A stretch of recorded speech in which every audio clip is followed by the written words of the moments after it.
Je m'appelle Donovan. J'ai 32 ans et depuis 10 ans, j'ai été la colonne vertébrale invisible de ma famille. J'ai passé exactement une décennie de ma vie à maintenir en vie l'héritage de ma famille, travaillant des semaines exténuantes de 80 heures et sacrifiant chaque once de ma propre jeunesse, seulement pour que mon propre frère me licencie le tout premier jour. Il l'a fait en plein milieu du hall principal de notre propre immeuble d'entreprise, assez fort pour que la moitié du personnel l'entende.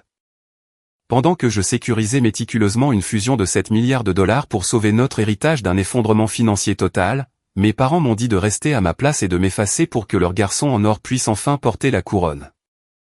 Ils se sont littéralement moqués de mon blazer vintage devant 50 employés, me traitant comme si je n'étais rien de plus que le personnel engagé. Un obstacle mineur sur le chemin de la gloire entièrement imméritée de leur enfant préféré. Mais il y a une chose énorme qu'ils ne savaient pas. Un secret qui détruirait absolument leur vie parfaitement manucurée. L'investisseur milliardaire qu'ils étaient si désespérés d'impressionner ne se souciait pas de leur entreprise, de leur marque ou de leur soudain changement idiot de direction. Ils se souciaient de moi. Et en ce moment même, mes parents et mon frère me supplient de ne pas démanteler légalement leur vie entière et de les dépouiller de chaque actif qu'ils possèdent, jusqu'à leur compte de retraite. Avant de vous raconter exactement comment je les ai systématiquement et légalement détruits, cliquez sur le bouton j'aime si vous croyez vraiment en la justice. Et n'oubliez pas de me dire d'où vous regardez dans les commentaires ci-dessous. Maintenant, revenons là où le cauchemar a atteint son apogée absolu. L'air dans le grand hall de notre siège social avait toujours cette odeur spécifique et inoubliable. C'était un mélange stérile et très cher de produits à polir au citron industriel, d'air conditionné intensément refroidi et recyclé, et de la forte saveur métallique de l'anxiété d'entreprise. J'avais passé une décennie entière à apprendre à respirer cet air précis. J'ai passé 10 ans à apprendre à naviguer dans les courants invisibles et traîtres du pouvoir qui circulaient dans les couloirs de cette tour de verre comme un courant électrique. J'étais le directeur de la stratégie. Pour le monde extérieur, pour nos concurrents et nos riches clients, c'était un titre incroyablement impressionnant. Il exigeait le respect, commandait un salaire élevé. Mais pour ma famille, ce titre ne signifiait absolument rien. Pour eux, cela signifiait simplement que j'étais le bourreau de travail. J'étais le gars qui restait au bureau jusqu'à minuit passé, mangeant des plats à emporter froids à mon bureau, réparant les désastres financiers catastrophiques que mon père créait régulièrement et dissimulant les erreurs incroyablement paresseuses que mon frère aîné, Preston, commettait constamment. Je me tenais près de l'imposante cascade intérieure au centre de l'atrium. C'était un élément architectural ridicule qui coûtait plus que l'ensemble de mes frais de scolarité, un monument imposant à l'obsession de mes parents pour les apparences plutôt que la substance réelle. Je révisais les dernières clauses de l'énorme acquisition de 7 milliards de dollars sur ma tablette, complètement concentré sur le fait d'assurer que des générations de notre famille seraient financièrement en sécurité pour toujours. Les lourdes portes en verre s'ouvrirent et l'air froid du matin s'engouffra, transportant le son de la rue animée de la ville. Preston entra. C'était son premier jour officiel en tant que vice-président exécutif nouvellement nommé. Il avait 35 ans, armé d'un sentiment de droit si massif qu'il avait sa propre attraction gravitationnelle. Et il arborait un sourire narquois qui suggérait qu'il croyait vraiment posséder le monde entier. Il était flanqué de notre directrice des ressources humaines sycophante, Sylvia, et de notre oncle Grégory, un homme qui survivait en affaires uniquement en se nourrissant des accomplissements des autres. Il ressemblait à une cour royale accompagnant leur prince gâté et totalement inutile. Preston ne s'est pas approché pour dire bonjour. Il n'a pas demandé comment se déroulaient les derniers préparatifs de la plus grosse transaction immobilière de l'histoire de notre famille. Il a marché droit vers moi, ses chaussures en cuir italien coûteuses claquant bruyamment contre le sol en marbre importé. Il tenait un épais livre à spirale. C'était le manuel de l'employé, une relique poussiéreuse de la fin des années 90 que personne n'avait ouvert depuis que nous étions passés au fichier numérique il y a plus d'une décennie. C'était un accessoire, une arme qu'il avait déterrée d'une archive spécifiquement pour ce moment. Il s'arrêta juste devant moi, envahissant mon espace personnel. Il me toisa de haut en bas, ses yeux s'attardant avec un dégoût théâtral sur mon blazer fusain sur mesure et ma mallette en cuir coûteuse mais légèrement usée. Sa voix résonna à travers l'immense hall, intentionnellement assez fort pour que les gardes de sécurité, les réceptionnistes et les navetteurs du matin se fichent sur place. Vous enfreignez la section 4 concernant la tenue vestimentaire appropriée face aux clients, ricana Preston, agitant le lourd manuel juste devant mon visage. Nous ne faisons pas dans le cuir usé ici, Donovan. Nous représentons l'excellence, et ces boutons sur votre blazer ne sont pas standards. Ils sont trop voyants. Avez-vous même pris la peine de lire le code vestimentaire avant de venir travailler aujourd'hui? Le hall devint silencieux. Les analystes financiers qui se dirigeaient vers les ascenseurs s'immobilisèrent. Les baristas du café du hall se figèrent en plein service. On aurait pu entendre une mouche voler dans cet immense atrium. Je baissai lentement ma tablette, gardant ma respiration parfaitement stable. Je le regardais, refusant de le laisser voir ne serait-ce qu'un soupçon d'intimidation ou de surprise. Je lui rappelai, gardant ma voix parfaitement égale, que je devais rencontrer Victor Thorne dans exactement 20 minutes pour finaliser une fusion de 7 milliards de dollars. Je lui dis que ma mallette n'était pas le problème et que son interruption compromettait activement la préparation du moment le plus critique de nos vies professionnelles. Preston devint d'un rouge qui jurait violemment avec son costume neuf et trop brillant. Il n'était pas habitué à la résistance. Il était habitué à ce que notre mère le dorlote, lui donnant tout ce qu'il désignait, des jouets chers quand nous étions enfants aux voitures de luxe à l'âge adulte. Il se rapprocha, me piquant durement la poitrine avec son doigt manucuré. « Je suis le vice-président exécutif », cria-t-il, sa voix se brisant légèrement sous l'autorité maniaque. « J'applique les normes de l'entreprise. Si vous ne pouvez pas suivre les règles de base de cette société, comment pourrions-nous vous faire confiance avec son avenir financier? Faites vos cartons. La sécurité vous escortera dehors. Vous êtes viré. » Les mots restèrent suspendus dans l'air froid. Lourd, absurde et complètement ridicule. Je regardais les visages terrifiés des jeunes employés qui nous observaient. Je baissai les yeux sur le contrat massif qui allait changer des vies, brillant sur l'écran de ma tablette. Et puis quelque chose de profond changea en moi. Une étrange clarté totale envahit tout mon corps. Je ne me sentais pas en colère. Je ne me sentais pas humilié. Pour la première fois en 10 ans, je me sentis complètement, immensément soulagé. Je refermai la couverture de ma tablette. Je le regardai droit dans les yeux et je lui dis qu'il avait absolument raison. Je convins que les normes étaient en effet très importantes et que je ferais mes cartons immédiatement sans faire de scène. Juste au moment où je tournais le dos pour me diriger vers les ascenseurs, les lourdes portes tournantes se mirent à tourner rapidement. Une silhouette élancée et imposante franchit l'entrée, suivie de 2 gardes du corps massif. C'était Victor Thorne, l'investisseur milliardaire lui-même. Il contourna entièrement Preston. Il ne le regarda même pas. Victor marcha droit vers moi, un immense sourire illuminant son visage habituellement stoïque, et me donna une accolade ferme et respectueuse. « Donovan », dit Victor, sa voix tonnant à travers le hall silencieux, prêt à signer la fusion et à entrer dans l'histoire. Je souris. C'était un sourire sincère, complètement imperturbable. Je regardai Victor, haussai légèrement les épaules et dit « Désolé, Victor. Preston ici vient de me virer pour une violation du code vestimentaire. Donc, pas d'accord. » Victor s'arrêta net. La chaleur disparut instantanément de ses yeux, remplacée par le regard glacial d'un prédateur au sommet de la chaîne alimentaire. Il tourna lentement la tête pour regarder mon frère, qui tremblait soudainement dans son costume coûteux, la couleur se retirant complètement de son visage. Victor regarda Preston, sa voix tombant à un murmure terrifiant, et dit « Tu as fait quoi ?» Je suis sorti de l'immeuble à ce moment-là, laissant Preston affronter la colère d'un homme qui détruit des multinationales par pur plaisir. Mais pour vraiment comprendre à quel point ce moment exact était satisfaisant et l'ampleur de la vengeance qui a suivi, vous devez comprendre la décennie d'enfer absolu que j'ai vécue. Je pensais que le pire était passé ce matin-là dans le hall. J'avais tellement tort. La vraie trahison se cachait dans un document juridique que mes parents pensaient que je ne trouverais jamais. 10 ans. C'est exactement le temps que j'ai joué le rôle du fils loyal, dévoué et entièrement invisible.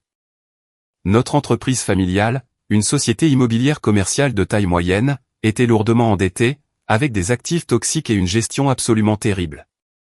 Quand j'ai obtenu mon diplôme universitaire en tête de ma promotion, mes parents, Richard et Victoria, avaient vécu somptueusement pendant des décennies. Ils avaient vidé leur compte 401K, pris d'énormes deuxièmes hypothèques sur le domaine familial et traité la trésorerie de l'entreprise comme un guichet automatique personnel sans fond pour financer des abonnements à des country clubs.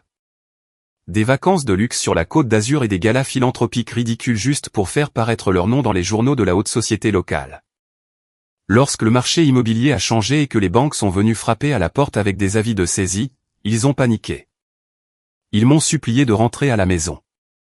Ils m'ont imploré de renoncer à mes offres extrêmement lucratives des plus grandes firmes d'investissement de Wall Street pour revenir et sauver notre héritage. J'ai accepté. Je les aimais. Je pensais que c'était ce que les familles faisaient. Vous protégez votre propre sang. Vous vous sacrifiez pour les personnes qui vous ont élevé, même si elles ne vous ont jamais vraiment apprécié. Pendant les 5 premières années, je me suis tué au travail. J'ai manqué des dîners de Thanksgiving. J'ai manqué les mariages de mes meilleurs amis. J'ai renoncé aux rencontres, à la construction d'une vie propre, à l'expérience de ma vingtaine. J'ai passé ces années à regarder des feuilles de calcul jusqu'à ce que ma vision se brouille, survivant avec du café éventé et de l'adrénaline pure. J'ai renégocié sans pitié nos prêts toxiques. J'ai licencié des fournisseurs gonflés et surpayés, et j'ai lentement, péniblement, nous est sortis du bord de la faillite totale. J'ai noué des relations avec des clients de longue date qui faisaient plus confiance à ma poignée de main qu'à n'importe quel document juridiquement contraignant. J'étais l'architecte de notre survie. J'étais la fondation qui empêchait toute la maison de s'effondrer en poussière. Et où était Preston pendant tout ce temps? Preston, mon frère aîné, se cherchait. Il a passé la totalité de sa vingtaine à voyager à travers l'Europe, séjournant dans des hôtels 5 étoiles avec les cartes de crédit de mes parents. Se faisant passer pour un entrepreneur tout en lançant une série de startups embarrassantes et ratées que j'ai inévitablement dû renflouer avec les fonds de l'entreprise juste pour garder son nom hors des tribunaux. Pendant que je repoussais les créanciers dans un bureau glacial à 2 heures du matin, Preston publiait des photos de lui sur un yacht loué à Monaco. Quand il s'est finalement lassé et est rentré à la maison, il a exigé un immense bureau d'anglais et un salaire qui rivalisait avec le mien. Mes parents ne lui ont pas seulement donné. Ils ont célébré son retour comme s'il avait conquis le monde. Ils lui ont acheté une Lamborghini flambant neuve comme cadeau de bienvenue. Une supercar à 300 000 $, payée par l'entreprise que je venais de saigner à blanc pour sauver. Je conduisais une berline fiable de 10 ans qui avait plus de 100 000 miles au compteur. Quand j'ai confronté mes parents sur l'irresponsabilité financière pure de cette dépense, ma mère, Victoria, m'a regardé avec ce sourire doux et incroyablement condescendant. Elle m'a tapoté la joue comme si j'étais un enfant confus et jaloux. Elle m'a dit que Preston avait besoin de projeter un succès massif pour attirer le bon type de client fortuné. Elle m'a regardé dans les yeux et a dit que j'étais le gars des opérations, le travailleur acharné des coulisses qui n'avait pas besoin d'être tapé à accent grave-l'œil. Mais Preston était le visage de la famille. Le favoritisme flagrant était une pilule amère et acérée, mais je me suis forcé à l'avaler. Je me suis convaincu que le travail était sa propre récompense. J'ai enfoui mon ressentiment dans la productivité.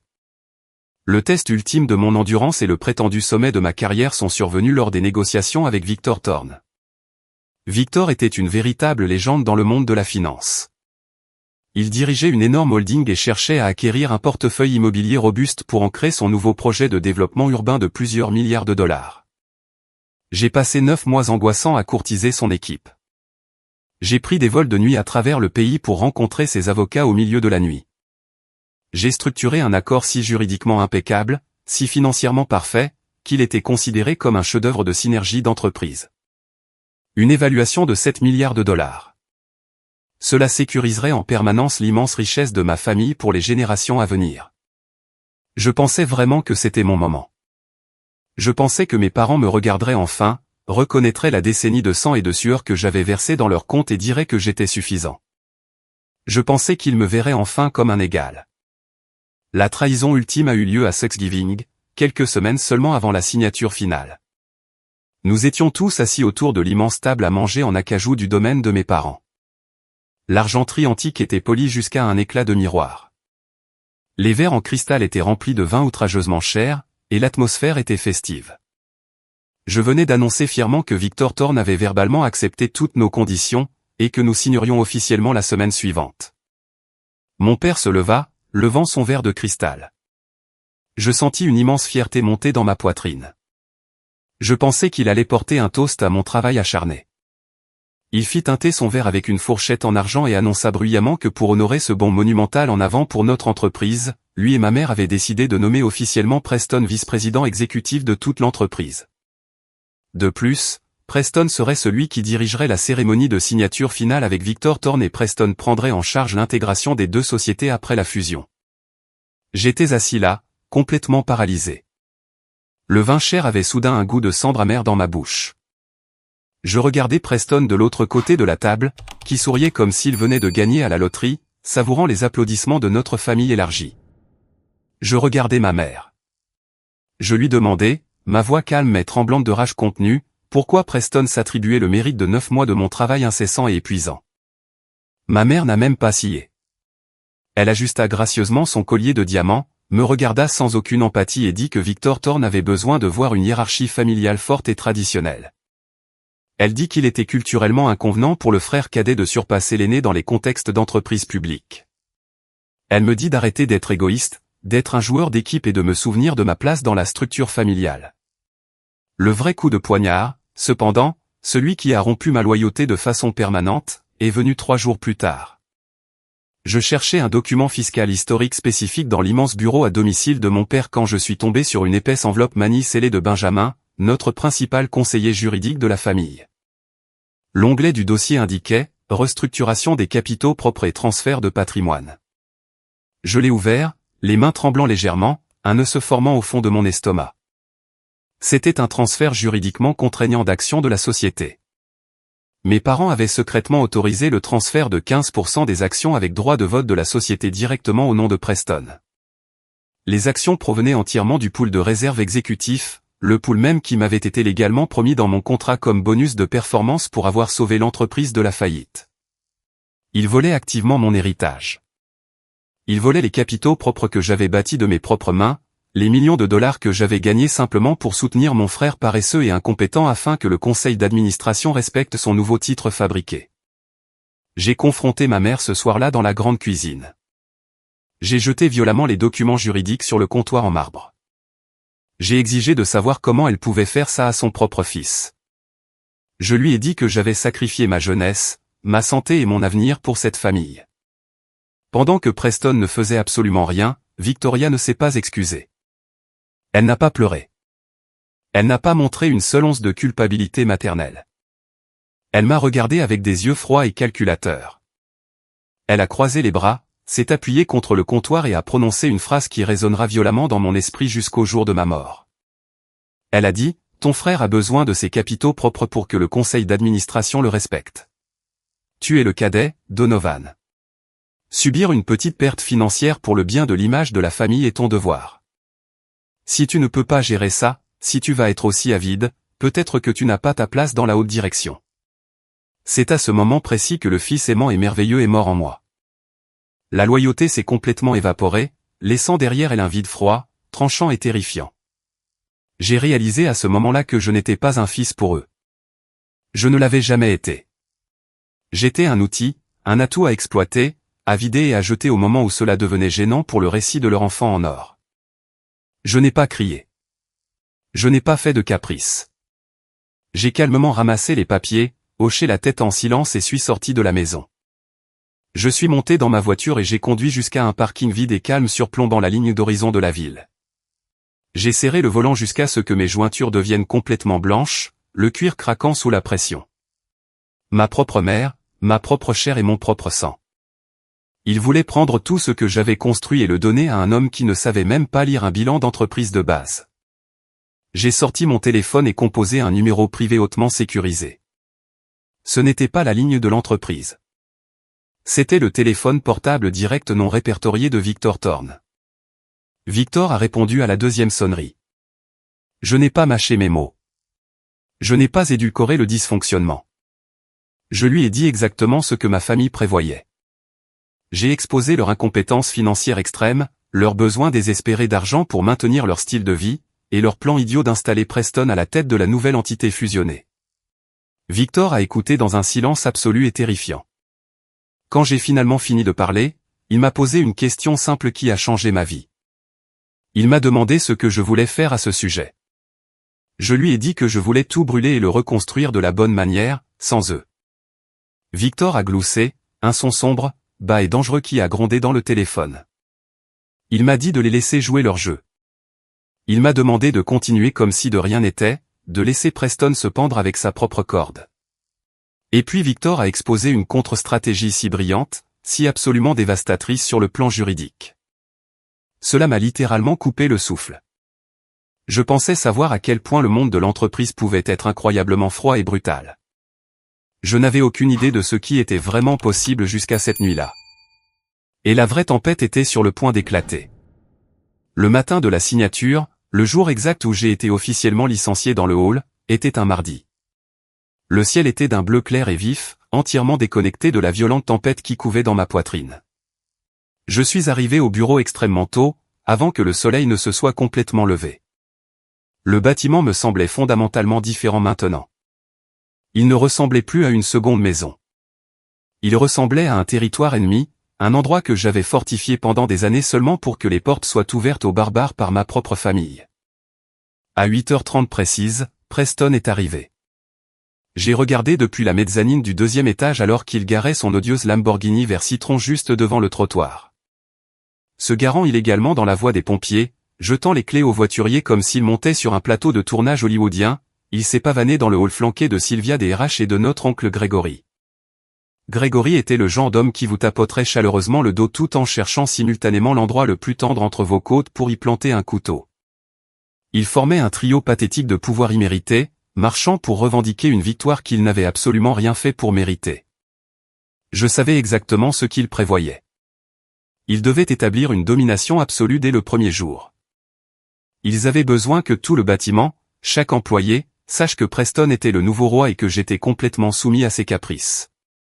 Il voulait un spectacle très public et très humiliant pour cimenter son autorité et me mettre à ma place une fois pour toutes. J'ai descendu le grand escalier de marbre en tenant ma tablette. C'est là que Preston m'a tendu une embuscade. C'est là qu'il s'est moqué de mes vêtements vintage, a agité ce manuel ridicule et dépassé devant mon visage, et m'a licencié devant des dizaines de personnes. Quand j'ai immédiatement accepté de partir sans me battre, l'expression sur le visage de Preston était absolument inestimable. C'était un mélange hilarant de triomphe suprême et de confusion profonde et troublante. Il s'attendait pleinement à ce que je supplie pour mon travail. Il s'attendait à ce que je crie sur mes droits légaux, sur mes capitaux propres, sur mes 10 années de service exténuant. Il voulait une dispute criarde pour pouvoir avoir l'air du leader rationnel réprimant une rébellion. Ma totale soumission l'a complètement déséquilibré. Il s'était préparé à une guerre massive et je venais de lui livrer un champ de bataille vide. Alors que je me dirigeais vers les ascenseurs de la direction pour faire mes cartons, j'ai croisé le regard de Bennett, notre chef de la sécurité. Bennett était un homme vraiment bon, un ancien marine avec une famille, une énorme hypothèque et une pension qu'il avait désespérément besoin de protéger. Il m'avait vu travailler tard le soir pendant 10 ans. Il m'avait vu commander des pizzas pour son équipe de nuit pendant les vacances alors que ma famille était en vacances à Aspen. Il m'a regardé avec une profonde et déchirante excuse dans les yeux, ses mains reposant nerveusement sur sa ceinture de service. Il était prisonnier de son salaire. Je lui ai fait un petit signe de tête rassurant. Je ne lui en voulais pas de rester silencieux. Je connaissais les règles de survie dans cet endroit mieux que quiconque. Mon bureau était un immense sanctuaire de chaos très organisé.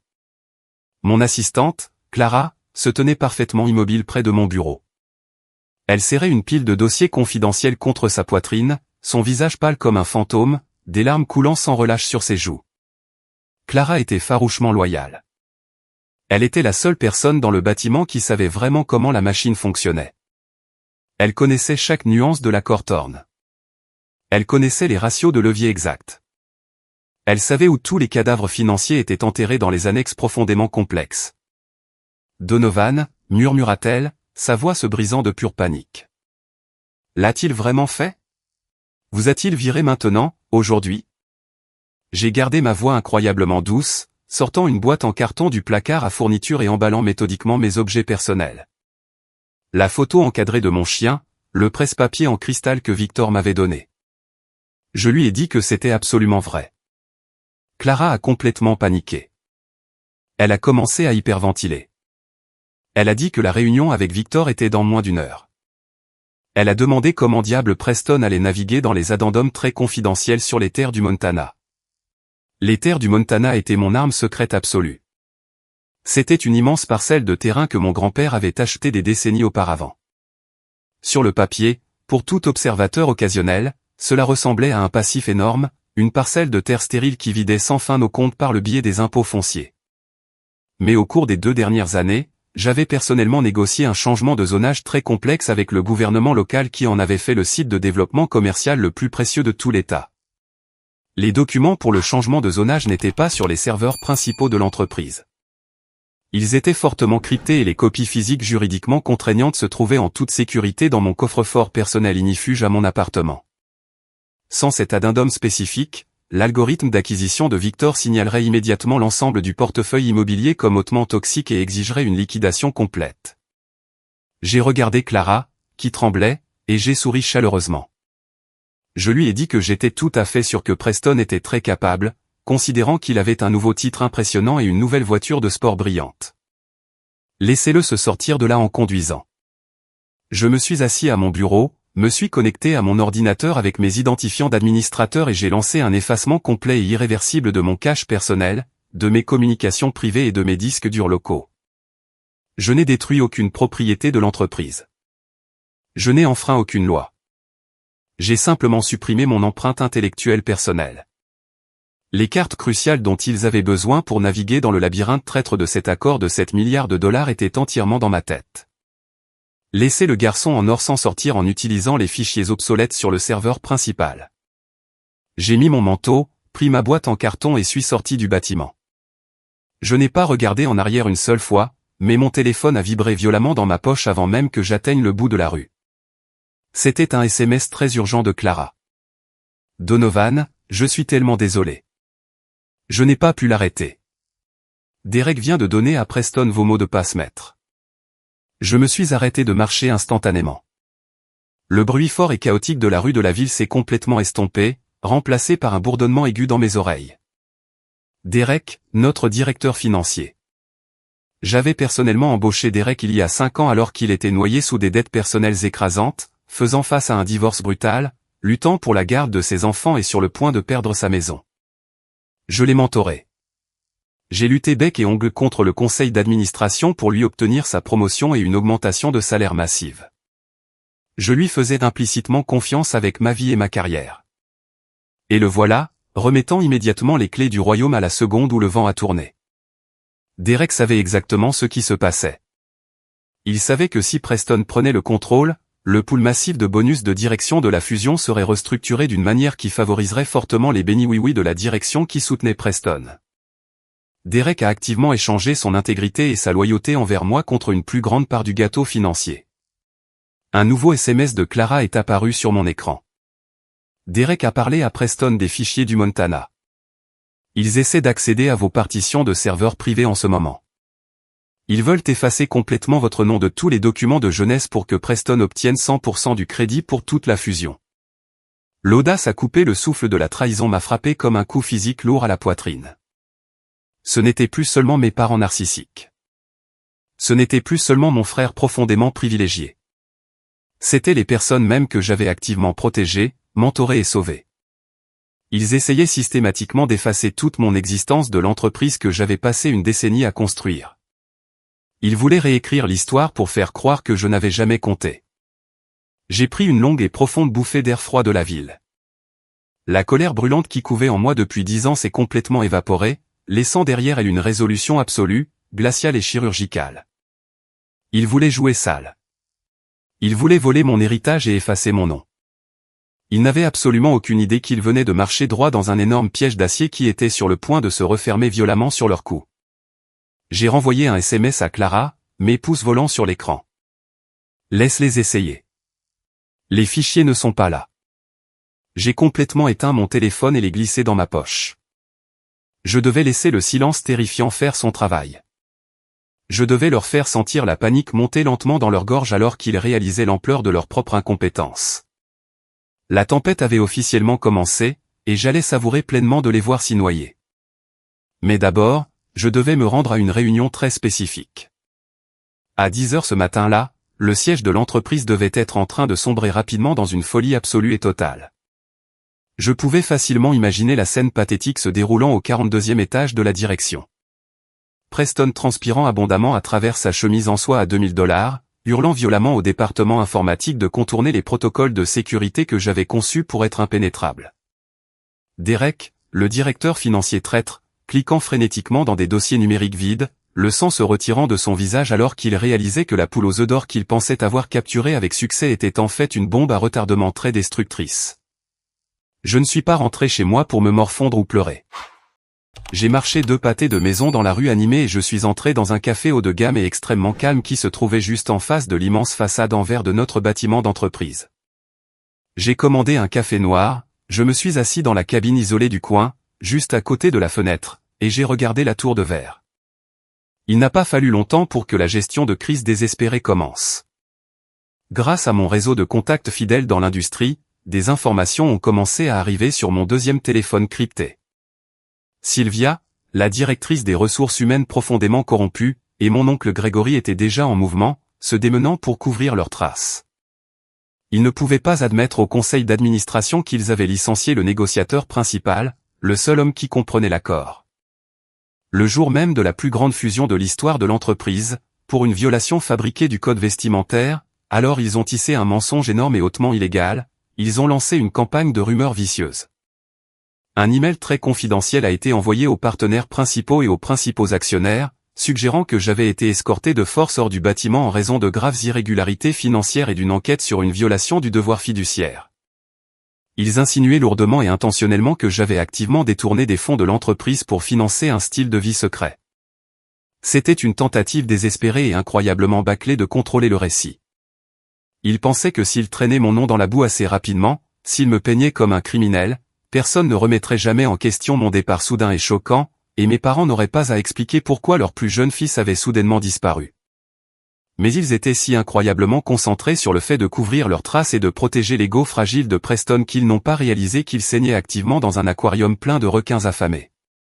Les rumeurs de détournement de fonds massifs au plus haut niveau de la direction ont fuité dans la presse financière en moins d'1 heure.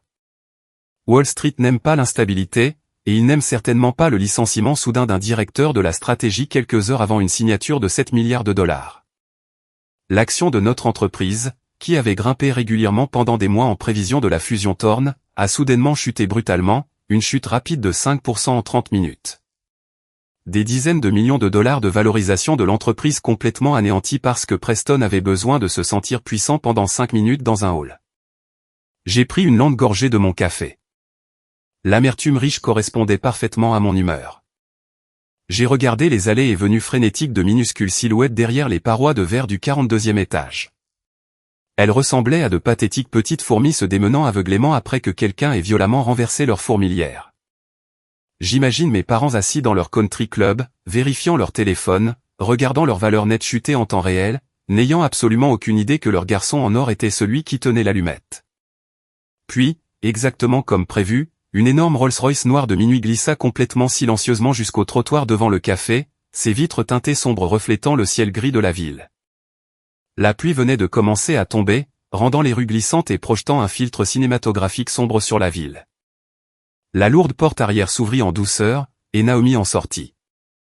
Elle était la chef de cabinet de Victor Thorne, une femme incroyablement intimidante, réputée dans tout le secteur financier pour son efficacité impitoyable et sa discrétion absolue et inébranlable.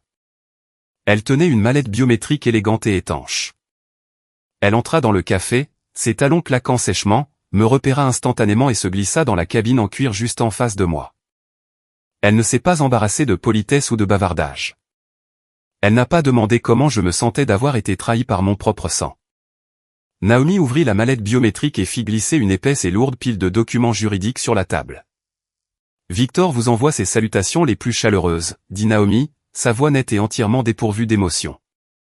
Il a dit, la performance pathétique de votre frère dans le hall était exactement aussi humiliante et inepte que vous l'aviez prédit. Il attend actuellement dans son bureau, savourant pleinement le spectacle. J'ai regardé les documents. La page de garde était imprimée en lettres grasses et intimidantes. Mandat de transfert de contrôle et d'acquisition stratégique.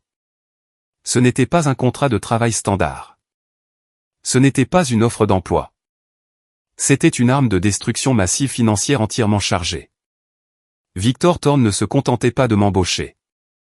Il m'intégrait dans sa massive holding en tant que partenaire à part entière dans une filiale nouvellement créée. Ma participation initiale était évaluée à plus du triple du montant que mes parents venaient d'essayer de me voler illégalement.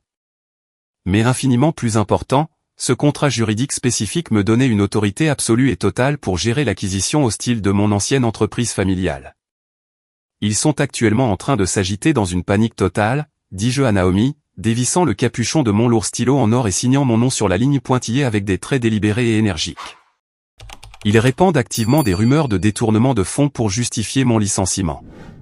Ils pensent sincèrement qu'ils peuvent faire patienter Victor jusqu'à ce qu'il réussisse à trouver les fichiers cryptés du Montana. Naomi sourit, une expression fine comme une lame de rasoir et terrifiante qui n'atteignit pas ses yeux. Victor Thorn ne fait pas patienter. Il accélère. Nous avons déjà officiellement notifié la Security and Exchange Commission de leur changement soudain et non notifié de personnel clé de la direction pendant une période réglementée par le gouvernement fédéral. Les implications juridiques et le poids de l'audit imminent de la SEC à eux seuls gèleront complètement leur capital d'exploitation d'ici demain matin. Ils ne pourront pas déplacer un seul centime sans notre approbation. Je lui ai rendu les documents signés et juridiquement contraignants. Le changement était absolu. Je n'étais plus Donovan, le fils sous-apprécié et épuisé qui maintenait désespérément une famille dysfonctionnelle. J'étais Donovan, copropriétaire et directeur général de Thorn Strategic Acquisition. Sommes-nous complètement prêts pour le coup final, demanda Naomi, refermant la lourde mallette avec un clic satisfaisant. Je regardais par la fenêtre du café, de l'autre côté de la rue, à travers la vitre striée de pluie du hall. Je pouvais voir Preston faire les 100 pas frénétiquement, hurlant furieusement dans son téléphone portable, son visage rouge de panique. Il essayait désespérément de ramener Victor Thorn à la table des négociations, suppliant pour une réunion. Il n'avait absolument aucune idée que la table venait d'être violemment retournée, et qu'il se tenait actuellement juste en dessous, attendant d'être écrasé. Laissez-les transpirer de terreur jusqu'à demain, dis-je, m'adossant contre la confortable banquette en cuir, me sentant vraiment détendu pour la première fois en 10 ans. Laissez le cours de l'action saigner à blanc. Demain matin, nous entrerons directement dans leur salle de conseil et nous prendrons absolument tout. Le lendemain de mon licenciement, je me suis réveillé avant même que mon réveil n'ait eu la chance de sonner. Je suis resté allongé dans l'obscurité silencieuse de mon appartement, fixant le plafond, attendant que le poids familier et écrasant de l'anxiété d'entreprise s'installe sur ma poitrine. Pendant 10 ans, chaque matin commençait avec un nœud dans l'estomac. La crainte de quel désastre mon père avait causé pendant la nuit ou quelle énorme erreur embarrassante mon frère aîné Preston s'attendait à ce que je répare silencieusement avant que le conseil d'administration ne le découvre. Mais ce matin-là, le poids n'était tout simplement pas là.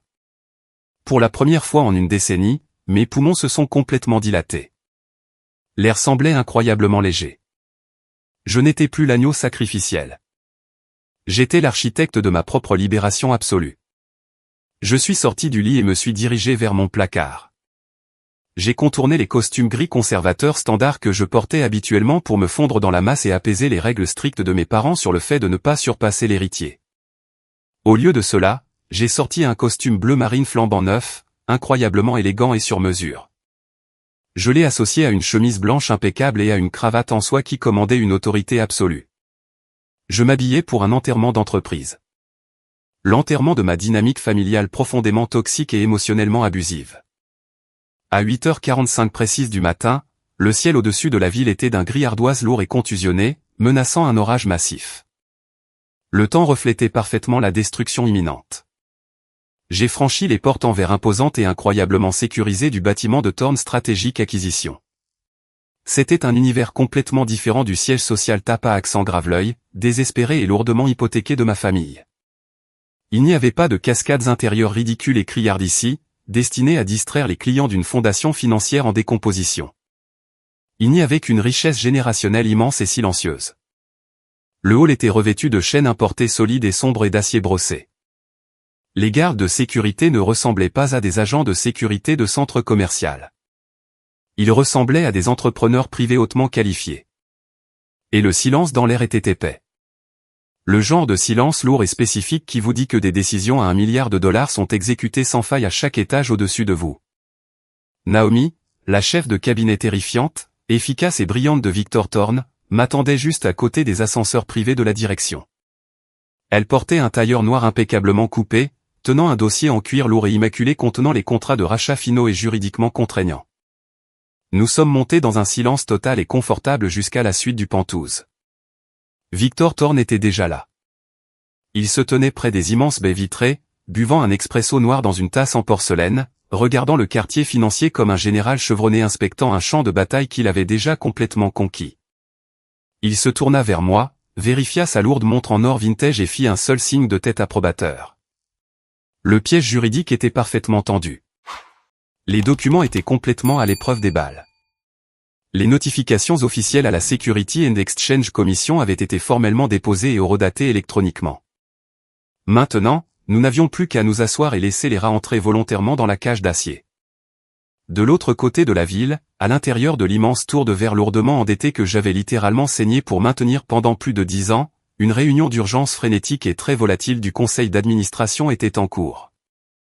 Grâce à mes contacts internes profondément loyaux, en particulier mon ancienne assistante, Clara, et Bennett, le chef de la sécurité du bâtiment, je savais exactement, minute par minute, ce qui se passait dans cette salle doublée d'acajou. Diana, la présidente farouchement indépendante du conseil, était arrivée sur un vol de nuit brutal de Chicago à la seconde même où la nouvelle de la chute de l'action de l'entreprise avait atteint les fils financiers. Diana était une femme impitoyable et terrifiante, qui ne tolérait absolument pas l'incompétence. Et elle ne tolérait certainement pas de perdre des dizaines de millions de dollars de valeur actionnariale sur une seule rumeur non vérifiée. Lorsqu'elle a vu l'action de la société plonger de 5% en moins d'une heure l'après-midi précédent, elle a exigé une réunion en personne immédiate et obligatoire avec toute la direction. Mes parents, Richard et Victoria, étaient assis à la tête de l'immense table en acajou, essayant désespérément de projeter un air d'autorité générationnelle calme et expérimenté. Mais les fissures apparaissaient. Les mains de mon père tremblaient légèrement alors qu'il brassait des papiers. Ma mère serrait son collier de diamants si fort que ses jointures étaient blanches. Preston, le vice-président exécutif nouvellement nommé et complètement incompétent, transpirait abondamment à travers son costume en soie italienne sur mesure à $2000. Il ressemblait exactement à un animal terrifié et piégé, pris dans les phares aveuglants d'un semi-remorque. Derek, le directeur financier traître, qui m'avait complètement vendu la veille pour s'assurer son propre bonus, cliquait frénétiquement sur son ordinateur portable. Il essayait désespérément d'expliquer l'absence des fichiers de zonage commercial du Montana à un conseil d'administration qui perdait rapidement et agressivement patience. Les fichiers qu'il pensait pouvoir voler sur mes disques cryptés avaient entièrement disparu, et il n'avait absolument aucun plan de secours. Ils étaient absolument, indéniablement désespérés. Ils avaient besoin que Victor Thorne franchisse ses portes et signe cet accord de fusion original de 7 milliards de dollars aujourd'hui. Si cette signature n'avait pas lieu, les grandes banques déclencheraient instantanément les clauses de dette strictes et impitoyables cachées au plus profond de nos prêts immobiliers commerciaux. Si ces clauses étaient déclenchées, l'entreprise entrerait dans une chute libre financière immédiate et incontrôlable, et les créanciers commenceraient à saisir agressivement les actifs physiques, y compris les domaines personnels de mes parents, d'ici la fin de la semaine. Ainsi, lorsque le bureau de Victor Thorne a officiellement appelé mon père plus tôt ce matin-là et a froidement déclaré que Victor était prêt à venir dans leur salle de conseil pour une dernière discussion définitive, ma famille a sincèrement cru qu'elle avait gagné la guerre. Leur narcissisme massif et débridé les a complètement aveuglés sur la réalité brutale de leur situation.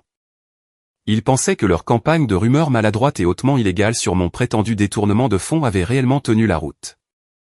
Ils croyaient sincèrement qu'en me licenciant dans le hall public, ils avaient en quelque sorte prouvé à Victor Thorne qu'ils étaient des dirigeants d'entreprise forts, décisifs et impitoyables qui méritaient de gérer ces milliards.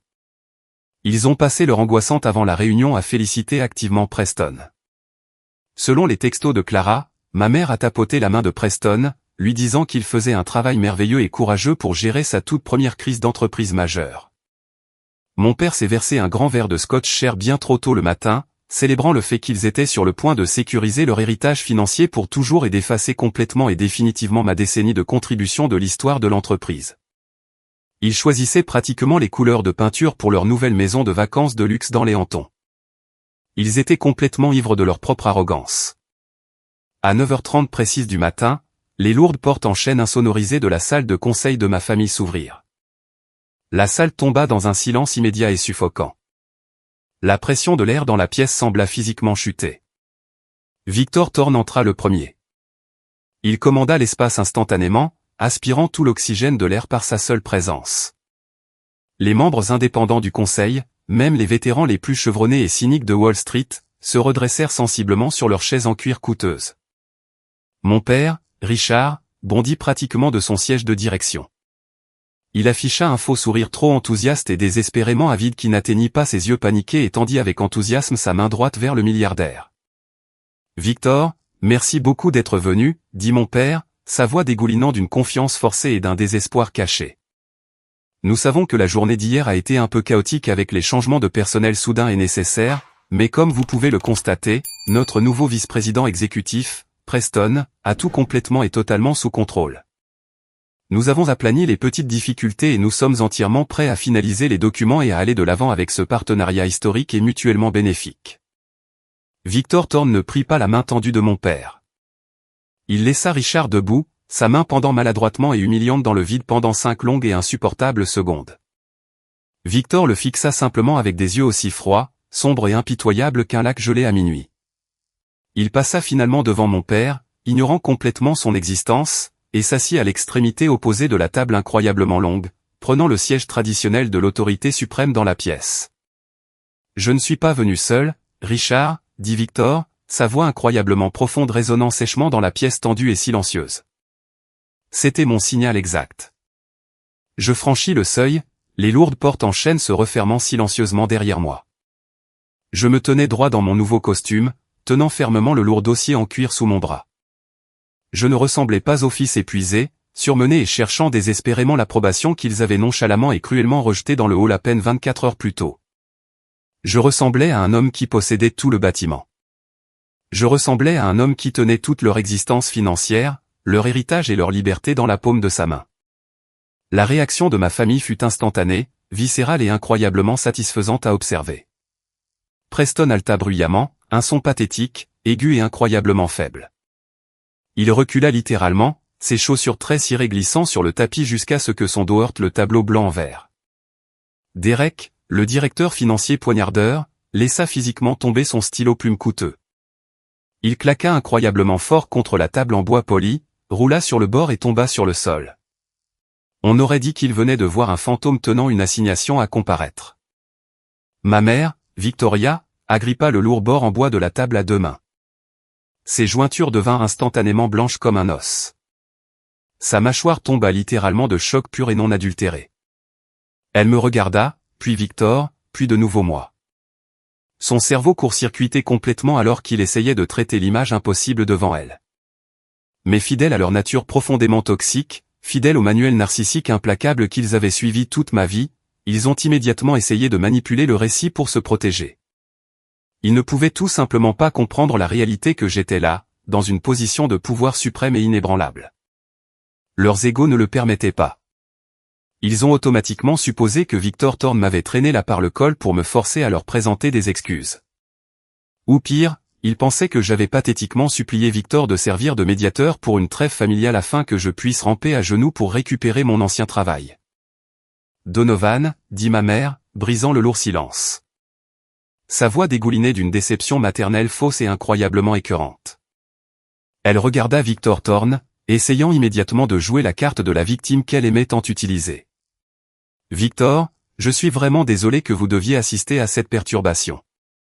Nous traitons actuellement une affaire familiale profondément personnelle et très tragique. Donovan a été soumis à une énorme pression ces derniers temps. Il a eu une sorte de crise de nerfs hier dans le hall. Nous essayons activement de lui obtenir l'aide psychiatrique professionnelle dont il a clairement besoin, mais il ne devrait vraiment pas être ici à perturber des affaires d'entreprise hautement confidentielles. Ce n'est tout simplement pas approprié. Preston, trouvant une minuscule parcelle de courage complètement faux maintenant que notre mère le protégeait activement, bomba le torse et pointa un doigt tremblant et manucuré directement sur moi. Tu as beaucoup de culot de te montrer dans ce bâtiment, Donovan. Après les énormes irrégularités financières que nous avons découvertes dans tes comptes hier, tu as de la chance que nous n'ayons pas intenté une action civile massive ou appelé la police pour te faire arrêter. Tu dois quitter cette pièce immédiatement avant que j'appelle la sécurité pour te faire traîner dehors à nouveau. Je suis resté là. Je ne me suis pas défendu contre leurs accusations insensées et désespérées. Je n'ai pas crié. Je n'ai pas perdu mon sang-froid ni montré la moindre émotion. J'ai regardé directement les membres indépendants du conseil. J'ai regardé spécifiquement Diana, la présidente, qui plissait ses yeux incroyablement vifs. Elle sentait clairement que quelque chose n'allait pas du tout dans l'histoire fabriquée de ma famille. Elle regardait mon calme absolu, et elle regardait le soutien silencieux et puissant de Victor Thorne à ma présence, et les rouages de son esprit très analytique tournaient rapidement. Elle savait qu'il y avait du sang dans l'eau. J'ai marché lentement, délibérément, sur toute la longueur de l'immense table en acajou. Je me suis arrêté juste en face de l'endroit où se tenait Preston. J'ai posé fermement mes mains sur le dossier d'une chaise de direction vide en cuir. Des irrégularités financières, ai-je demandé, gardant ma voix dangereusement calme, laissant les mots peser lourdement dans l'air. C'est l'histoire officielle que vous avez décidé de raconter, Preston, que je détournais activement des fonds de l'entreprise familiale? Parce que je suis presque sûr que la seule irrégularité financière réellement documentée dans tout ce bâtiment est la Lamborghini vert citron flambant neuve de 300 000 $ garée illégalement dans le garage de la direction en bas. Une voiture qui a été entièrement payée en vidant illégalement le fonds d'excédent des fournisseurs que j'ai passé 3 années angoissantes à constituer pour protéger cette entreprise de l'insolvabilité. Le visage de Preston vira à un cramoisi profond, laid et colérique. Il avait l'air absolument terrifié que le conseil d'administration entende cette accusation explicitement détaillée. Tais-toi. Tu n'as absolument aucune autorité ici. Tu es un ancien employé licencié et mécontent qui essaie de créer des problèmes. Victor, s'il vous plaît. Nous pouvons finaliser la fusion dès maintenant dans mon bureau. Ignorez-le. Il ment parce qu'il est jaloux. Victor Thorne se pencha lentement en avant, posant lourdement ses coudes sur la table en acajou poli. Il joignit les doigts, ses yeux fixés sur mon père. Toute la salle retint son souffle. On pouvait physiquement sentir la pression atmosphérique chuter dans la pièce. Je pense, dit doucement Victor, sa voix profonde tranchant la panique de Preston comme un scalpel chirurgical. Que vous avez tous fondamentalement et catastrophiquement mal compris la dynamique de pouvoir absolu actuellement en jeu dans cette pièce. Victor Thorne se leva en douceur de sa lourde chaise en cuir. Il fit le tour de l'immense table, ses pas ne faisant absolument aucun bruit sur l'épais tapis, s'arrêtant juste à côté de l'endroit où je me tenais, il se tourna pour faire face à tout le conseil, puis il posa une main ferme et lourde sur mon épaule. Dans le monde incroyablement compétitif et impitoyable de la finance d'entreprise, un contact physique comme celui-là de la part d'un homme du statut immense de Victor Thorne était un geste d'approbation absolu et indéniable. C'était un couronnement public. C'était lui qui disait à tout le monde dans cette pièce que j'étais sous sa protection directe et que m'attaquer signifiait attaquer un empire de 7 milliards de dollars. Je ne suis pas ici pour signer un accord de fusion avec votre entreprise profondément défaillante et horriblement mal gérée, Richard, dit Victor, regardant directement dans les yeux écarquillés et complètement terrifiés de mon père. Je ne ferai pas confiance à votre équipe de direction actuelle pour gérer avec succès un stand de limonade de quartier, encore moins un portefeuille immobilier commercial très complexe de 7 milliards de dollars.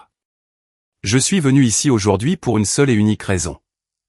Je suis venu ici parce que le directeur général de ma nouvelle division d'acquisition stratégique m'a explicitement demandé d'assister à cette réunion pour être personnellement témoin de la transition. Mon père cligna des yeux rapidement, complètement confus. Le sang se retirait visiblement de son visage, le laissant pâle et maladif. Votre directeur général, Victor, de quoi diable parlez-vous? Qui est votre directeur général? On nous a dit que c'était une négociation finale. Je n'ai pas attendu que Victor réponde. Le temps de l'attente était révolu. J'ai ouvert le lourd dossier en cuir biométrique et étanche que j'avais apporté. J'ai sorti une épaisse pile de documents d'entreprise juridiquement contraignants et entièrement exécutés. Je les ai jetés nonchalamment au centre de la table en acajou. Ils ont glissé parfaitement sur le bois très poli, s'arrêtant net juste devant Diana et les membres indépendants très influents du conseil. Il parle de moi, papa, ai-je dit. Le mot papa avait un goût de venin toxique dans ma bouche, une relique d'une relation qui était complètement morte. Depuis 8 heures ce matin, les documents ont été officiellement déposés auprès des autorités étatiques et fédérales. Je suis le copropriétaire et le directeur général de Thorne Strategic Acquisition. Et je ne suis absolument pas ici pour fusionner nos entreprises afin que vous puissiez continuer votre style de vie somptueux. Je suis ici pour exécuter une prise de contrôle hostile et agressive de vos actifs viables restants. Le silence dans la salle de conseil était absolu, profond et terrifiant. C'était exactement le genre de silence lourd et suffocant qui se produit juste après l'explosion d'une bombe massive. Dans cette seconde insupportable avant que l'onde de choc destructrice ne vous frappe et ne déchire violemment votre monde entier, ma mère, Victoria, laissa échapper un rire bref, essoufflé et très nerveux. C'était le son pathétique et strident d'une femme profondément arrogante dont toute la réalité construite se fracturait violemment devant ses yeux. Donovan, s'il te plaît, arrête de jouer à ces jeux ridicules et enfantins. Tu n'es directeur général de rien du tout. Tu n'as pas le capital personnel pour t'associer à Victor Thorne. C'est très embarrassant pour la famille. Excuse-toi auprès de ton frère. Excuse-toi auprès de Victor pour lui avoir fait perdre son temps précieux. Pour que nous puissions tous passer à autre chose après ce caprice malheureux. Ce n'est pas un jeu, Victoria, interrompit Victor, sa voix frappant la pièce comme de la glace d'hiver qui se fissure, complètement dépourvue de chaleur ou de pitié. Donovan détient une autorité exécutive totale et absolue sur tout ce processus d'acquisition. Il représente entièrement mes intérêts financiers. Et en regardant le cours de votre action qui s'effondre rapidement, votre dette toxique est fortement endettée, et votre manque de leadership embarrassant et complet, je vous suggère fortement de fermer la bouche et d'écouter très attentivement ce qu'il a à dire. Votre survie dépend entièrement de lui. J'ai détourné mon attention de mes parents. Ils étaient déjà neutralisés. J'ai concentré mon regard directement sur Derek, mon ancien protégé, le directeur financier qui avait complètement vendu toute ma carrière et notre amitié pour la promesse creuse d'un bonus de direction légèrement plus élevé. Il transpirait si abondamment que le col de sa chemise de Wilshire était entièrement trempé, collant à son cou. Il avait l'air incroyablement pâle, comme s'il était sur le point de vomir physiquement là, sur la table. Derek, ai-je dit, ma voix résonnant sèchement dans la pièce silencieuse, le clouant à sa chaise comme un papillon sur un tableau de liège. Hier matin, vous avez volontairement remis mes mots de passe d'administrateur maître directement à Preston. Vous avez activement et intentionnellement autorisé un utilisateur non autorisé à accéder illégalement à mes partitions de serveurs d'entreprise privées et hautement cryptées. Vous avez fait cela pour qu'il puisse tenter de supprimer malicieusement mon nom des documents de jeunesse de la fusion Thorne, essayant ainsi d'effacer toute mon existence professionnelle. J'ai fait un pas envers lui. Vous avez fait cela alors que vous étiez légalement lié par un devoir fiduciaire strict et inviolable envers les actionnaires de cette société, pas envers l'ego fragile et gonflé du nouveau vice-président exécutif. Vous avez commis un espionnage d'entreprise. Derek bégaya, ses yeux balayant frénétiquement la pièce, cherchant désespérément une sortie physique qui n'existait pas, cherchant quelqu'un pour prendre sa défense. Personne ne bougea. Donovan, je n'avais pas le choix. Je jure que je suivais simplement les ordres directs de la direction. Vous connaissez ma situation. Vous savez exactement ce que je traverse. J'ai une famille à nourrir. J'ai une bataille de garde brutale et incroyablement coûteuse en cours pour mes enfants.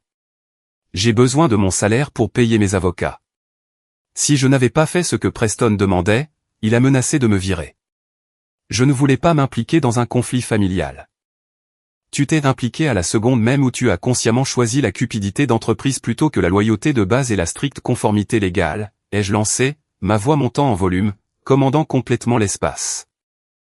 Je me suis souvenu des nuits que j'avais passées tard à l'aider à se préparer pour ses audiences de garde. Les fois où j'avais couvert ses erreurs. La trahison brûlait, mais la justice était glaciale. J'ai regardé directement Diana, la très respectée présidente du conseil. Diana, si vous ouvrez ce dossier, vous trouverez les journaux de serveurs certifiés et horodatés électroniquement prouvant un espionnage d'entreprise flagrant, une manipulation de données non autorisées et la tentative de destruction de documents critiques de l'entreprise. Vous le trouverez à la page 4 de ce dossier juridique devant vous. J'ai déjà transmis les journaux numériques complets et non expurgés directement à la division de l'application des lois de la Security and Exchange Commission. La SEC ouvre actuellement une enquête fédérale formelle sur la direction de cette entreprise au moment où nous parlons. Ils gèleront vos comptes d'ici midi. Diana prit l'épais dossier. Ses yeux hautement entraînés et analytiques parcoururent les documents juridiques complexes et les journaux de serveurs indéniables et incroyablement détaillés. Son visage se durcit en un masque terrifiant de fureur pure, non adultéré et juste.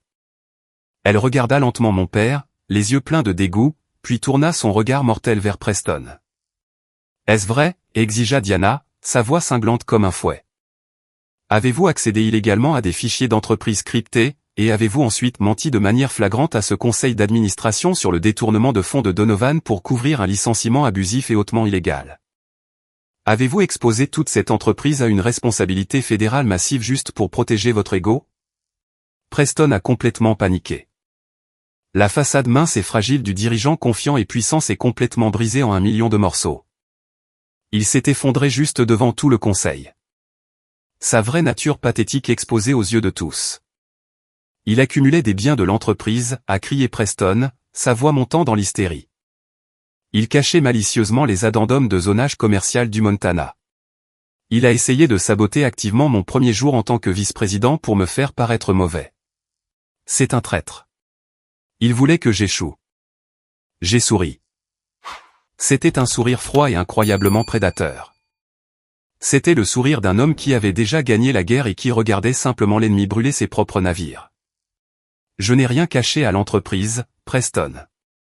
Les fichiers de zonage commercial du Montana, les documents même qui font que tout ce portefeuille immobilier vaut réellement des milliards de dollars au lieu de simples millions, étaient légalement enregistrés sous ma propre SARL indépendante. Pas sous la fiducie familiale. La pièce entière est devenue complètement silencieuse. Même Victor Thorne semblait apprécier la perfection absolue du piège. J'ai négocié ce changement de zonage incroyablement complexe entièrement sur mon temps personnel, ai-je continué, parlant lentement pour qu'ils comprennent l'ampleur de leur erreur. J'ai utilisé mon propre capital personnel et utilisé mes propres relations politiques que j'ai passé des années à cultiver. C'était ma police d'assurance absolue contre exactement ce genre de trahison. Je savais qu'un jour vous essaieriez de me poignarder dans le dos. Et hier matin, lorsque vous m'avez arrogamment et stupidement licencié dans le hall à cause des boutons de perles de mon blazer vintage. Vous avez réussi à licencier le seul propriétaire légal de l'actif financier le plus précieux de tout ce portefeuille d'entreprise. Vous m'avez littéralement remis les clés du royaume et m'avez poussé dehors. Mon père, Richard, agrippa le lourd bord de la table. Son visage devenait d'une teinte violette très malsaine et dangereuse. Il hyperventilait. Tu nous as volés.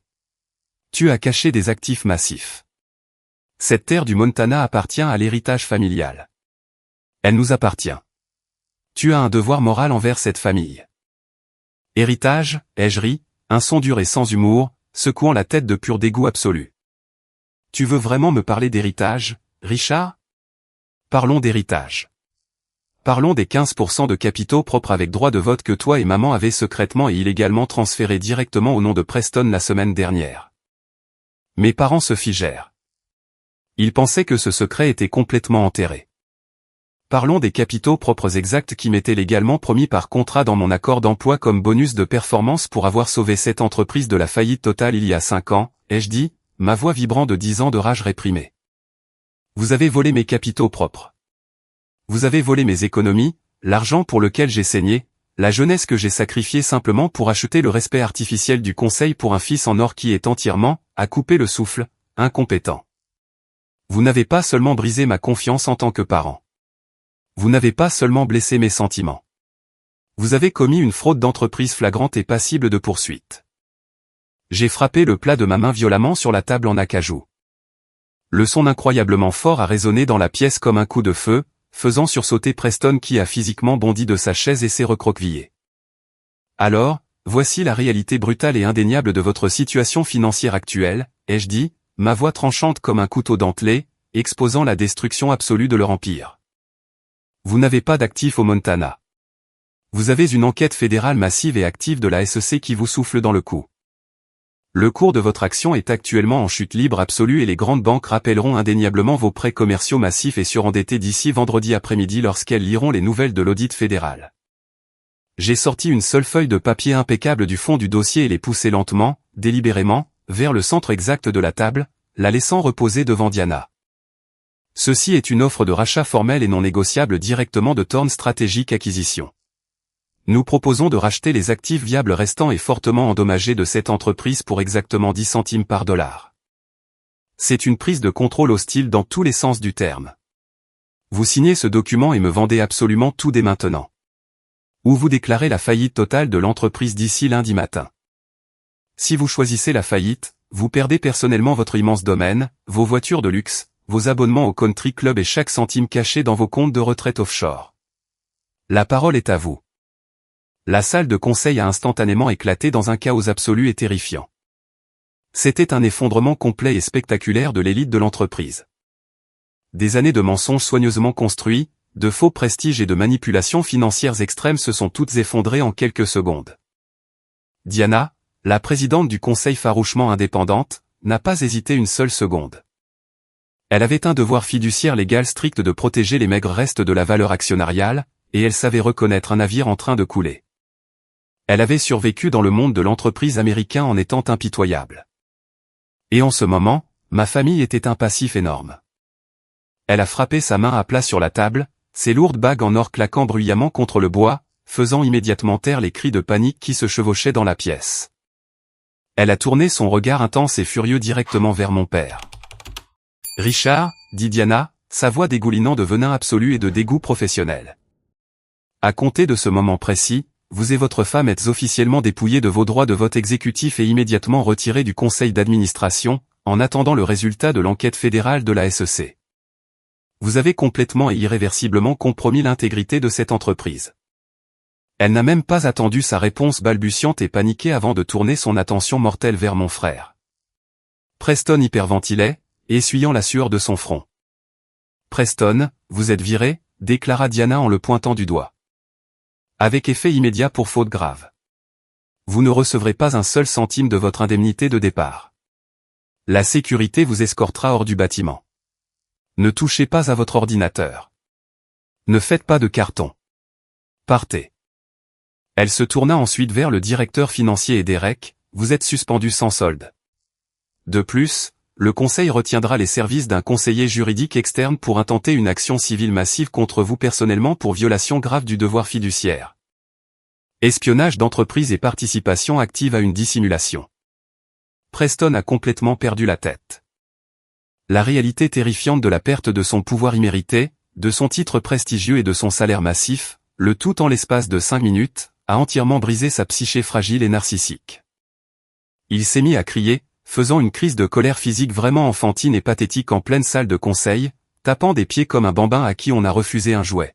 « Vous ne pouvez pas me faire ça », a crié Preston, son visage rouge et tacheté. « Je suis le vice-président exécutif. Je suis l'héritier principal de toute cette entreprise. Elle m'appartient. Donovan, tu es un perdant jaloux et pathétique. Tu as planifié tout ça parce que tu me détestes. Tu as toujours été jaloux de moi parce que maman et papa m'aiment plus. » J'ai regardé calmement, ne ressentant absolument rien. Alors que les lourdes portes en chaîne s'ouvraient, 2 gardes de sécurité costauds, les mêmes hommes à qui j'avais personnellement donné de généreux bonus de vacances pendant les 10 dernières années, les hommes dont j'avais protégé les emplois lors des coupes budgétaires, sont entrés rapidement dans la pièce. Ils n'avaient pas l'air désolés ou hésitants cette fois. Ils avaient l'air déterminés. Ils ont attrapé Preston rudement par les bras alors qu'il le traînait, donnant des coups de pied et criant des obscénités vers les lourdes portes en chaîne. Je l'ai regardé droit dans les yeux et lui ai porté le coup de grâce final. « Je ne te déteste pas, Preston », ai-je dit, ma voix résonnant d'une indifférence totale et absolue. J'ai juste finalement arrêté de te protéger des conséquences de tes propres actions. Profite de la longue et humiliante marche jusqu'au parking. Tu vas devoir trouver un nouveau moyen de payer le leasing de cette Lamborghini parce que la carte de l'entreprise est officiellement refusée. Une fois Preston retiré de force de la pièce, la réalité terrifiante de la situation s'est pleinement abattue sur mes parents. La façade arrogante et intouchable qu'ils avaient portée toute ma vie s'est complètement brisée, ne laissant derrière elle qu'un désespoir pur et pathétique.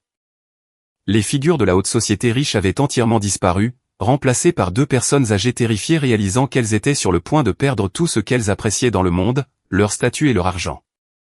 Ma mère, Victoria, se leva lentement. Ses mains tremblaient si violemment que ses bracelets en diamant s'entrechoquaient. Un son métallique et aigu dans la pièce silencieuse. La femme froide et calculatrice, qui m'avait impitoyablement dit de rester à ma place à peine 24 heures plus tôt, pleurait soudainement de grosses larmes sincères. Les larmes n'étaient pas pour moi, bien sûr.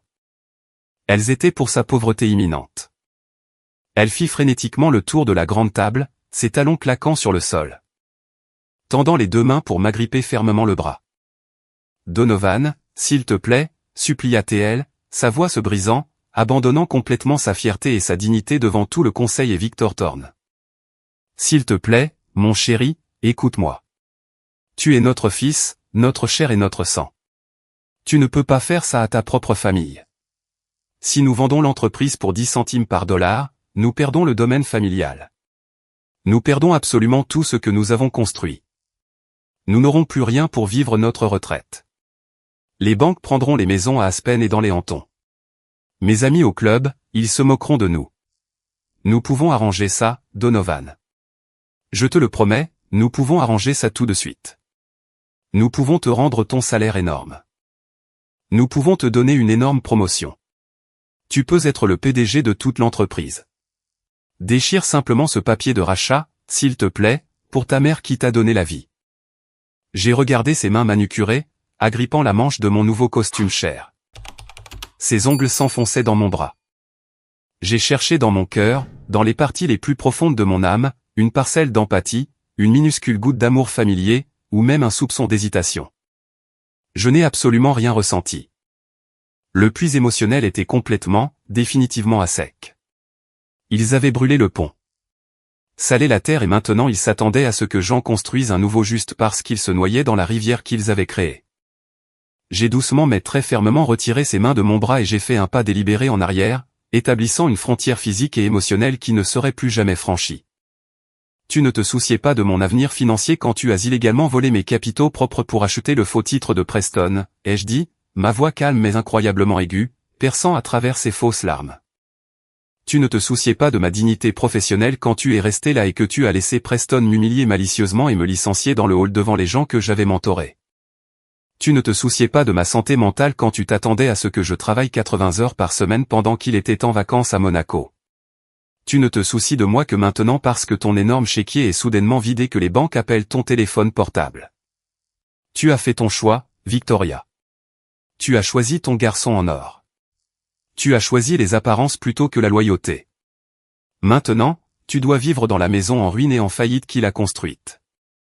Mon père se tenait là, appuyé lourdement contre la table, semblant avoir vieilli de 20 ans en 20 minutes. La fanfaronnade, la bravade, la masculinité toxique qu'il m'avait imposée toute ma vie avait entièrement disparu. Il avait l'air petit. Tu vas vraiment détruire complètement ta propre famille pour de l'argent, murmura-t-il, sa voix tremblante, essayant toujours de me manipuler pour me faire croire que j'étais le méchant. Il ne s'est jamais agi de l'argent, Richard, ai-je dit, le regardant droit dans les yeux, refusant de détourner le regard jusqu'à ce qu'il baisse lâchement les yeux. Il s'est toujours agi de respect de base. Il s'agissait de reconnaître les sacrifices massifs que j'ai faits pour cette famille. Et puisque vous avez activement et agressivement refusé de me donner ce respect, j'ai décidé de le prendre. Et j'ai décidé de prendre tout le reste avec pour m'assurer que vous ne pourriez plus jamais me faire de mal. Je me suis détourné de mes parents et j'ai regardé Diana et les membres indépendants restants du conseil. Vous avez jusqu'à 17 heures aujourd'hui pour signer l'accord de rachat sur cette table. Si l'encre n'est pas complètement sèche à 17h01, Victor et moi retirons entièrement l'offre. Nous nous retirons volontiers et nous achèterons les restes de cette entreprise à la vente aux enchères fédérales de faillite la semaine prochaine pour 3 centimes par dollar, anéantissant complètement votre valeur actionnariale restante. Le choix vous appartient entièrement. Passez une bonne journée. Je n'ai pas attendu de réponse. Je n'ai pas dit un dernier au revoir aux personnes qui m'ont élevé. J'ai tourné le dos à ma famille, je suis sorti de la salle de conseil silencieuse et je suis entré dans l'ascenseur privé de la direction avec Victor Thorne. Alors que les lourdes portes métalliques se fermaient lentement, coupant le son pathétique des sanglots hystériques de ma mère, j'ai pris une grande et profonde inspiration. Le poids suffocant et écrasant que j'avais porté sur ma poitrine pendant 10 années incroyablement longues avait complètement, définitivement disparu. J'étais enfin libre. Faisons une pause un instant. Merci d'être resté avec moi jusqu'ici.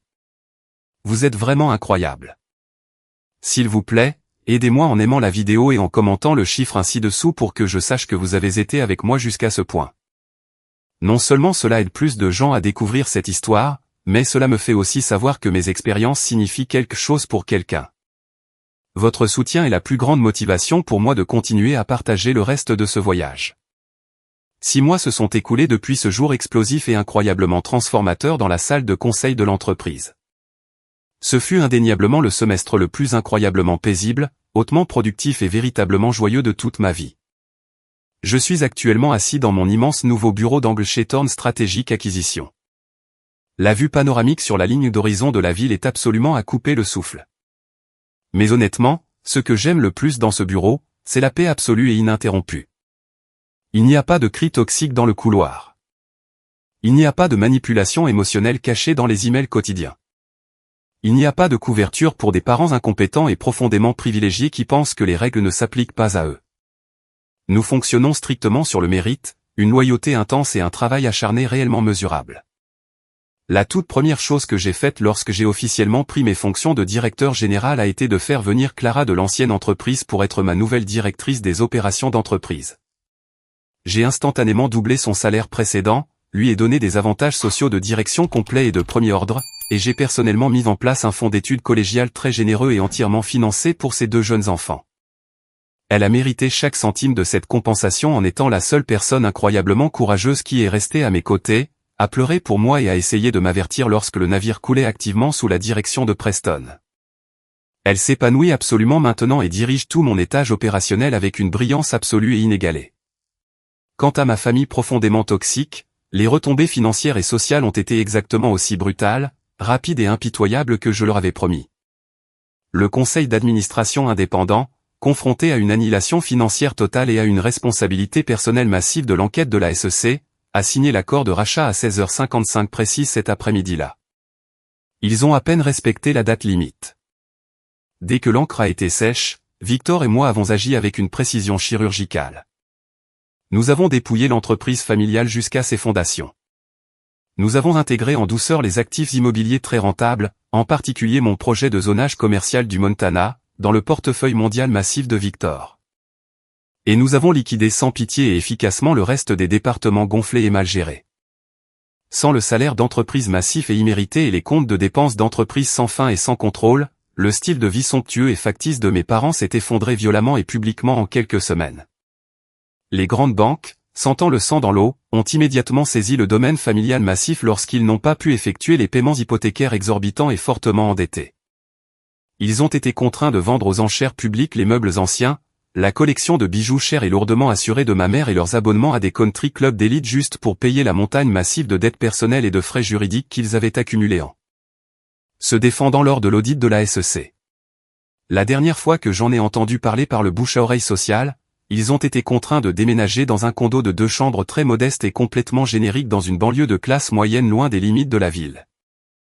J'ai entendu dire que ma mère, Victoria, est actuellement enfermée dans une guerre de crise amère avec sa nouvelle association de propriétaires au sujet de la teinte de peinture spécifique, soi-disant non approuvée, de sa porte d'entrée.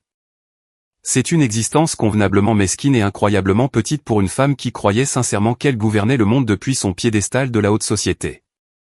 Preston, de manière entièrement prévisible, a touché le fond absolu à la seconde où il a perdu son énorme filet de sécurité financier. Sans moi pour constamment nettoyer ses énormes gâchis, payer ses erreurs et faire son travail réel. Sa véritable incompétence stupéfiante a été entièrement exposée au monde entier. La banque a agressivement repris la Lamborghini vers Citron exactement une semaine après son licenciement. Ils l'ont remorqué juste devant l'allée pavée du domaine en plein jour. Il a désespérément essayé de lancer une autre entreprise technologique tape à accent grave l'œil, suppliant ses anciens amis de l'élite pour du capital d'investissement, mais le mot s'était déjà répandu dans le secteur financier très soudé sur son comportement profondément erratique. Son manque total de sens des affaires et son implication directe dans l'enquête de la SEC. Personne ne le toucherait avec une perche de 10 pieds. Il est complètement et définitivement inemployable dans le monde de l'entreprise. Mes parents âgés sont actuellement en train de vider les toutes dernières de leurs maigres économies de retraite restantes juste pour payer son loyer mensuel pour un petit appartement déprimant. Derek, le directeur financier qui a échangé sa loyauté envers moi contre une promesse creuse de bonus, a perdu sa licence de comptable d'entreprise de façon permanente. L'action civile massive intentée par le conseil a complètement vidé ses comptes bancaires personnels, le forçant à vendre sa maison. Le stress intense de son chômage très médiatisé et des batailles juridiques imminentes lui a fait perdre entièrement sa bataille amère pour la garde de ses enfants. Il a échangé son intégrité absolue contre un bonus d'entreprise qu'il n'a même jamais vu, et cela lui a coûté tout ce qu'il aimait. Je n'ai pas adressé un seul mot à mes parents ou à mon frère depuis le moment exact où je suis sorti de cette salle de conseil en acajou. Le jour où le rachat a été officiellement finalisé, j'ai complètement changé mon numéro de téléphone personnel. J'ai bloqué agressivement leurs adresses e-mail et j'ai explicitement demandé à la sécurité de mon immeuble de leur refuser l'entrée s'ils se présentaient un jour à mon nouveau bureau. J'ai établi une frontière permanente, absolue et impénétrable. Parfois, des personnes bien intentionnées mais mal avisées dans la société vous diront que la famille est absolument tout. Ils vous regarderont dans les yeux et vous diront que les liens du sang sont plus forts que tout et que vous avez une obligation morale fondamentale de pardonner à vos parents et à vos frères et sœurs, peu importe à quel point ils vous traitent mal, simplement parce que vous partagez le même ADN.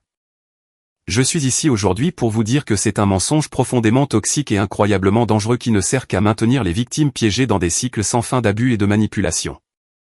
Le sang ne donne à personne le droit de vous abuser émotionnellement, de vous exploiter financièrement ou de voler votre avenir pour nourrir leurs propres égos massifs. La véritable loyauté est une voie à double sens construite sur le respect mutuel, la confiance et le sacrifice partagé. Si vous versez constamment et désespérément votre cœur, votre âme et votre jeunesse dans une tasse qui a un énorme trou au fond, vous ne la remplirez jamais. Vous allez juste mourir lentement de soif pendant qu'ils se plaignent que vous ne versez pas assez vite à leur goût. J'ai dû complètement réduire mon ancienne vie en cendres pour enfin réaliser ma propre valeur immense. J'ai dû abandonner de façon permanente le besoin désespéré et ancré de l'enfance pour l'approbation de mes parents pour enfin devenir l'homme prospère et paisible que j'étais toujours censé être. Et en regardant l'incroyable et solide empire que je construis maintenant, entouré de personnes qui me respectent sincèrement et apprécient mes contributions, je ne regrette absolument rien. Je le referai sans hésiter pour assurer la paix que j'ai aujourd'hui. Avez-vous déjà fait face à quelque chose de similaire et de déchirant avec votre propre famille? Avez-vous déjà dû tracer une ligne dure et couper complètement les ponts avec des parents toxiques et exploiteurs pour sauver votre propre santé mentale, votre avenir financier et votre respect de vous-même? Partagez votre histoire dans les commentaires ci-dessous. Je les lis tous. Vous n'êtes pas seul, et votre histoire mérite d'être entendue et validée par des personnes qui comprennent exactement ce que vous avez traversé. Et n'oubliez pas de cliquer sur le bouton j'aime et de vous abonner à la chaîne pour ne pas manquer le prochain voyage. Restez fort. Connaissez votre valeur absolue.